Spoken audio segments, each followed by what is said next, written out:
Good morning, this is Granny Sue, and I wanted to talk about something that has got me concerned, and that is the availability of bread and flour and grain. When the Ukraine thing first popped off, I went ahead and stocked up on some flour, but I wasn't really worried because I know that the United States is a net exporter of wheat. We, big bread basket in the middle of the country. And I wasn't that worried. I thought the prices would go up, but I didn't think there would be actually not enough. And so I'm rethinking this quite a bit based on experience I had in which I went to the bread store. I go to a day-old bread store, and usually they are overflowing with day-old bread. The bread is fine, it's not spoiled or anything. Been going there for over 30 years, and that's been how I've managed a lot of times when I didn't have enough money. But I keep on going anyway because I like the bread they have. It's usually Pepperidge Farm or Arnold, good quality bread. But anyway, I've been noticing over the past several months that there's less and less bread in the store, and what there is, the price has been going up. You all have been experiencing this in wherever you shop, so no big news flash there. But this last time I went, the store was empty. Okay, there were exactly 6 loaves of bread in the entire store. Now keep in mind, the store is a good sized store. They have racks and racks. Usually it's been stuffed to the rafters in years past. Again, I said I noticed less and less, but I've never seen it where it was like this, it was empty. So I got one of the loaves of bread. There was one rye bread, which I like. The rest were Heiner's bread that was in the store. I don't usually buy that. It might be perfectly good, I don't know, but I just really like the almost homemade style bread. So I got one loaf. Now normally I would have got 4 loaves. Normally I only go to the store once a month. I drive over there and stock up on bread, put it in the freezer, and so I don't have to go. But I've noticed that I'm having to go every week to see if I can get a loaf of bread. So that's a big change. But when I went in this last time and there was no bread, I said, "Oh, Houston, we have a problem."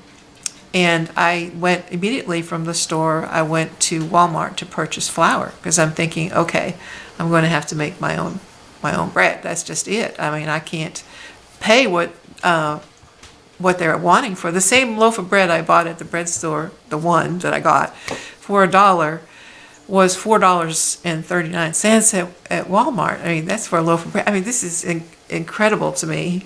Keep in mind, I'm old, and I remember the day when you could get a loaf of bread for 25 cents. So this, paying $4, almost $4.50 is like, what? So I went to buy flour, and I noticed that the Great Value flour is running a little thin. So this is a warning people that, we probably need to stock up on some flour and put it away. So I came home, I bought 20 pounds of flour. I couldn't get the big bag, they were out, so I got 2 10-pound bags, and I thought, well, this will probably be good since I already have about 10 pounds in the house. It'll probably be enough. So I went ahead and started to make bread. It's been a long time since I've made bread, and I realized that, this is not going to be enough. I'm guessing that probably I can get 6 loaves of bread out of a 5-pound bag of flour. So that's just kind of a rough estimate. And so therefore, one person eating bread, and let's say you eat a loaf a week, which is about right, then you would need to have some 45 pounds of flour put back for 1 year. Well, I don't have that. Okay, so the next day I went to a different Walmart and was able to get the 20-pound sack of flour and brought that home. So I'm okay now for a year. The other thing I need to tell you about is grains, because when the flour does run out, if it does, maybe I'm just sounding the alarm for nothing, so just ignore me if you want to, then having a stash of grain that's unground will be very important, because you can vacuum seal it into jars, put it aside, and then grind it as you need it, and that will last. I have some that I bought a long time ago from a Mormon distributor, cans of wheat stacked, you got bought a case of canned wheat. I have that. But one thing I didn't have was rye, and rye is my favorite. I love rye bread. I have a wonderful recipe for sourdough rye. Love rye. I can't find rye flour.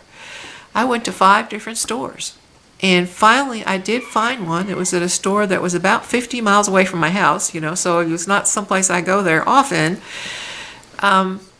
And they wanted $17 for a 5-pound bag of rye flour. I was like, whoa. So I ended up buying rye berries and rye flour both off of Amazon. So you can still buy that online if you're having trouble locating that. The thing about berries, though, and I think berries is a good idea as a backstop, is that you have to have a proper grinder to mill them. And one thing that I learned very early on when I first started storing grains and such back 10 years ago or more, is that the Corona mill that I bought, this is not a dig against Corona mills because they're excellent for grinding like beans and corn, large grains. But they don't do very well with small grains like rye. So you cannot grind flour with those. So if you were planning on using that, rethink it, because you almost have to have, in my experience anyway, a stone mill to get the fine flour that you want. So I'll do a video on the mill that I have, but I was just thinking that with a lot of the supply chain things and possibly a rail strike coming, that if you were in the market for a flour mill, which I think is a good idea. A lot of these are made overseas, so you might be able to purchase one overseas if you get on it now. So a couple things to think about then. Of course, bread is important. It's the staff of life. Do you have enough flour? A. Do you have grains? And do you have a mill? And if you don't, then maybe it's something to look into getting. All right, well, God bless you all. Take care. It's getting a little rough out there. I know we're all experiencing it. Just remember that God is still in control and that we just need to be wise and do the best that we can and pray, and we'll get through this, okay? All right, you take care.